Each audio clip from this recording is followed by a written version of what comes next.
Hey, welcome to a new time-lapse art video.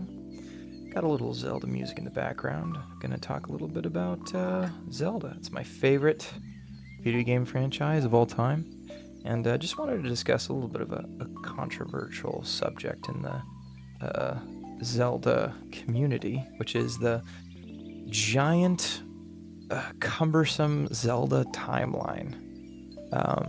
A lot of people are not huge fans of it. Some people are not as huge, or people like me. I actually like the Zelda timeline.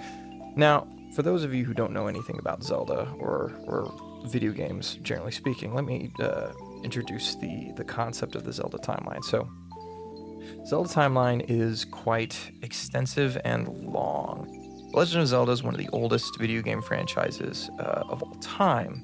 So therefore, there have been a lot of games that have come in the franchise. And they're all fantasy and they're all different. A lot of them feel different. They have different vibes and stuff. And for a very long time, people believed that they were somehow connected and they would create their own timelines to tell you. Now, the way that you would play them, you wouldn't know that they were connected in any way. They seemed to sort of stand on their own story-wise. Not many Zelda games seem to rely on one particular other game for its story. You don't need to play another Zelda game in order to understand what happens in another one, generally speaking. Some Zelda games do that, but not many do that. Many of them sort of stand alone as games of their own, narratively. And so Nintendo actually published an official Zelda timeline that's been amended and so on and so forth. A lot of people who play Zelda, though, don't really like the timeline because they feel like it's tacked on. They feel like it's just sort of contrived, and a lot of people say that it doesn't really make sense. I mean, you have multiple different branching timelines, so it can get confusing for sure. And not only that, there are people, even recently with the release of Tears of the Kingdom, believe that they've actually retconned, changed around the timeline, and basically said, "Now forget that, we're starting a new one." And so a lot of people aren't super happy with it. Now, I don't believe they've retconned it. I think it's certainly still intact somewhat. It's still complicated, but it's intact. I would disagree with people who say that it's not. However, I would like to defend the Zelda timeline. You have a lot of people who whine and complain about the Zelda timeline. I'm not here to whine and complain. I'm here to defend it. And here's my defense of just a huge timeline that may or may not add anything really to the games, because you can play the games and enjoy them just fine without it, which is really my first defense. You're not hurting anything by having the timeline, right? Like if you have a timeline separate from any of the games that you don't know about, you could just play the games and not really know anything about the timeline and you'd be fine. So it doesn't ruin the games per se. You know what I mean? It's like the games stand alone by themselves.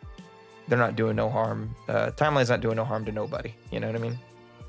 But I would like to say it actually adds to the narrative depth of Zelda. You know, you see something similar in scripture, actually, in the Bible. Because the Bible is not just one book. It's not just one holy book. It's a collection of books. The Bible is actually a library of books written by many authors. It's not just one author. And so when you read it and you're open to sort of understanding the style that each book has, these books have different genres. They have different tones, vibes, completely separate and different. However, they are all in support of a grand narrative, a story that really does cohere together, and it's got glue together, and it makes sense all together. It supports the same themes, right? Now, this adds narrative depth to even the small stories. Say you have a book of, like the Book of Ruth, for example. The Book of Ruth, if you read it, seemingly unconnected to a lot of the other stories. It takes place within a certain period of time, but it's a small story. It doesn't break out into the grander story necessarily. It's a small story.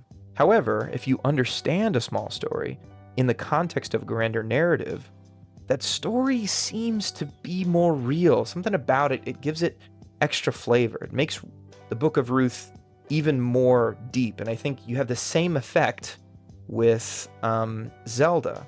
You can just play one game and you're fine. However, if you know the context of the timeline, you're going to be trying to look for connections here and there, which the Bible has a lot of connections, a lot of self-referential things, the same way that that Zelda games do, right? So while not perfect as Scripture is perfect, I believe Scripture to be perfect.